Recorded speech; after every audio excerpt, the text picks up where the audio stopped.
Hello friends, welcome back to my channel Manasvi. I hope आप सब अच्छे होंगे। चलिए स्टार्ट करते हैं आज का हम अपना टॉपिक।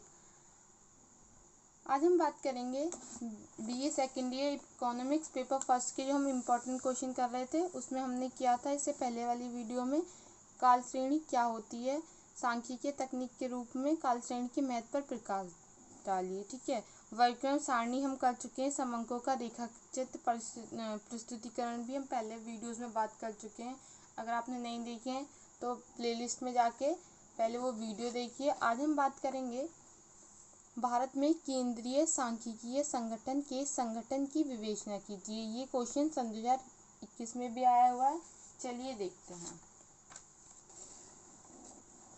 जैसा कि यहाँ पर ये क्वेश्चन आया हुआ है, भारत में केंद्रीय सांख्यिकीय संगठन की व्यवस्था एवं कार्यों का विवेचन कीजिए। तो केंद्रीय सांख्यिकीय संगठन, सबसे पहले तो हमें ये समझना पड़ेगा कि केंद्रीय सांख्यिकीय संगठन हम क्यों पढ़ रहे हैं, आखिर क्या काम है। जैसा कि आप सब जानते हैं, हमने इस टॉपिक में इनसे पहले हमने बात की थी डेटा समंक की बात की थी कि समंक क्या होते हैं, समंक को हम कैसे इकट्ठा करते हैं, समंक डेटा।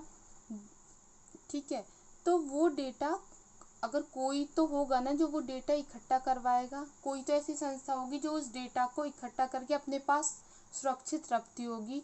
तो वही संस्थाएं क्या कहलाती हैं, वही संस्था सांख्यिकीय कहलाती है, सांख्यिकीय का संगठन कहलाता है। अब ये अलग अलग होती हैं, केंद्रीय सांख्यिकी भी होती है, राज्य सांख्यिकी भी होती है।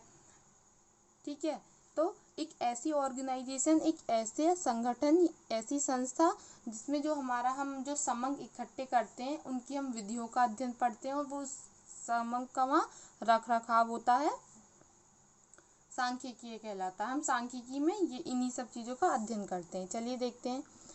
भारतीय सांख्यिकी व्यवस्था विकेंद्रित होने के कारण, विकेंद्रित मतलब केंद्र के चारों तरफ फैली होने के कारण, क्योंकि सांख्यिकी की व्यवस्था समंक को इकट्ठा करने की वो राज्यों को दे रखी है। हर एक राज्य अलग अलग अपने कि वहाँ क्या क्या समंक अपना डेटा कलेक्ट करता है और वो केंद्र अपने पास उसे सुरक्षित रखता है। केंद्र क्या करता है, उसका रख रखाव करता है, उसे सुरक्षित रखता है और उस डेटा का प्रकाशन करता है।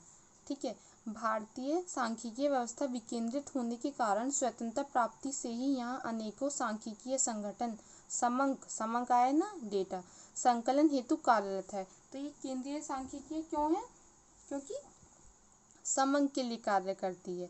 इन सभी इकाइयों में समन्वय मतलब तालमेल स्थापित करने हेतु एवं इन्हें नीति संबंधी सलाह देने हेतु भारत सरकार द्वारा 2 मई 1951 को केंद्रीय सांख्यिकीय संगठन CSO सेंट्रल स्टैटिस्टिकल ऑर्गेनाइजेशन की स्थापना की गई। तो ये स्थापना कब की गई, 2 मई 1951 को। सन 1961 में यह संगठन मंत्रिमंडल सचिवालय में स्थापित सांख्यिकीय विभाग के अधीन कार्य कर रहा है। ठीक है, अब हम इस संगठन, इसमें क्या है, कैसे हैं ये संगठन, वो पढ़ते हैं। संगठन ऑर्गेनाइजेशन, इसका संचालन एक महानिदेशक द्वारा किया जाता है। किसके द्वारा, महानिदेशक द्वारा किया जाता है।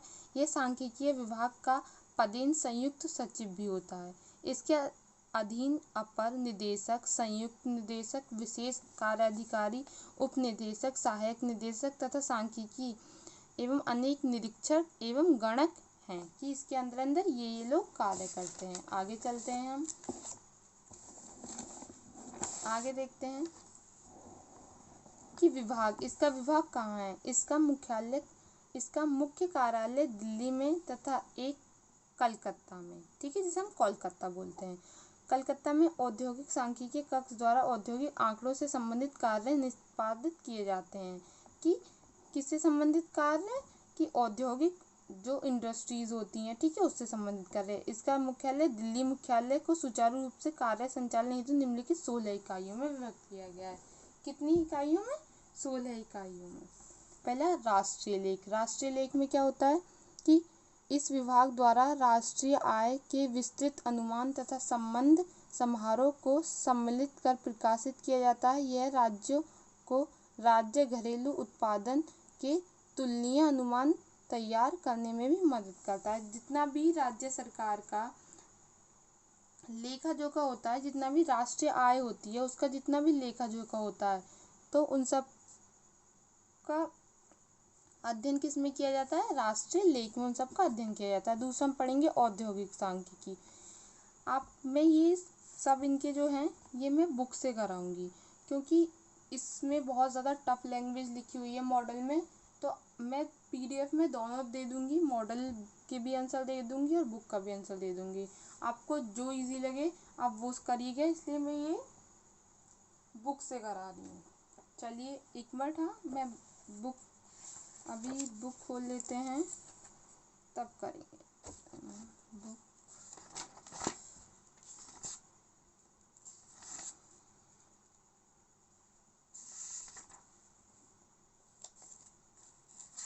ये, क्योंकि मॉडल में बहुत टफ लैंग्वेज है, इजी है समझना ये, पर मॉडल की लैंग्वेज से आपको समझने में बहुत दिक्कत होगी। ठीक है, तो इसके कार्य देखते हैं। CSO सेंट्रल स्टैटिस्टिकल ऑर्गेनाइजेशन के कार्य। पहला कार्य क्या है? सांख्यिकीय संकलन में समन्वय। समन्वय मतलब तालमेल।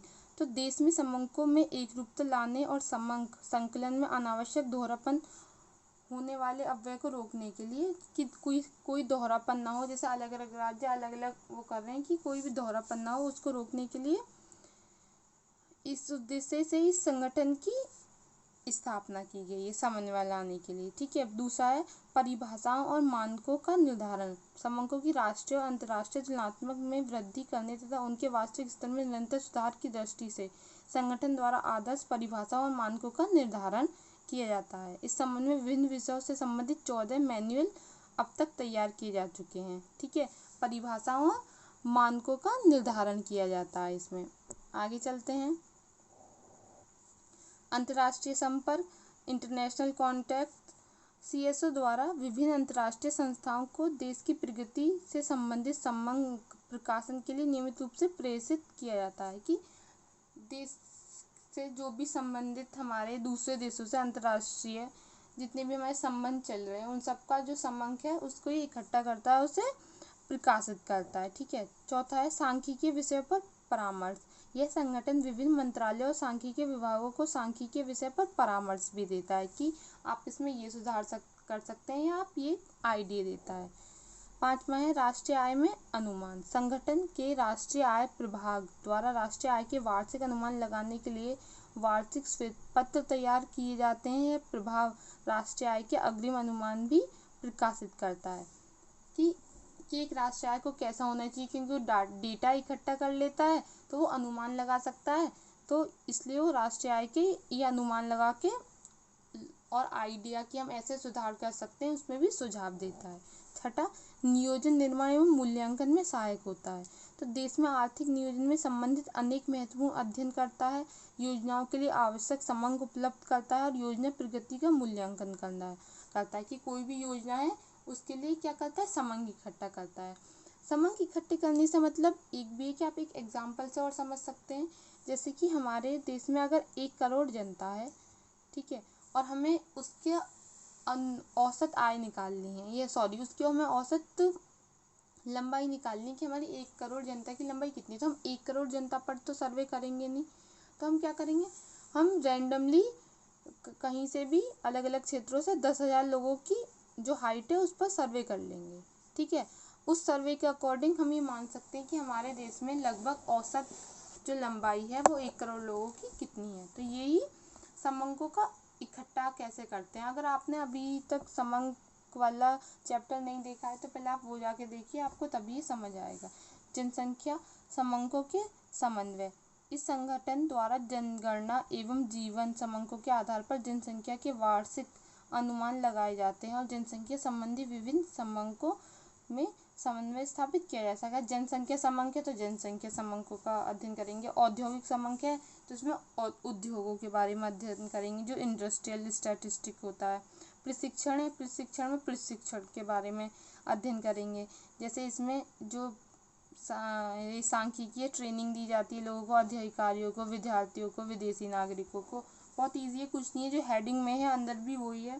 तब सम्मेलनों का आयोजन किया जाता है, कि यह संगठन प्रतिवर्ष केंद्रीय और राज्य स्तर पर सांख्यिकीय सम्मेलन का आयोजन करता है, कि इसके क्या लाभ होते हैं, ये हम क्यों करते हैं, इससे क्या उपलब्धियां हासिल हुई हैं, इसलिए।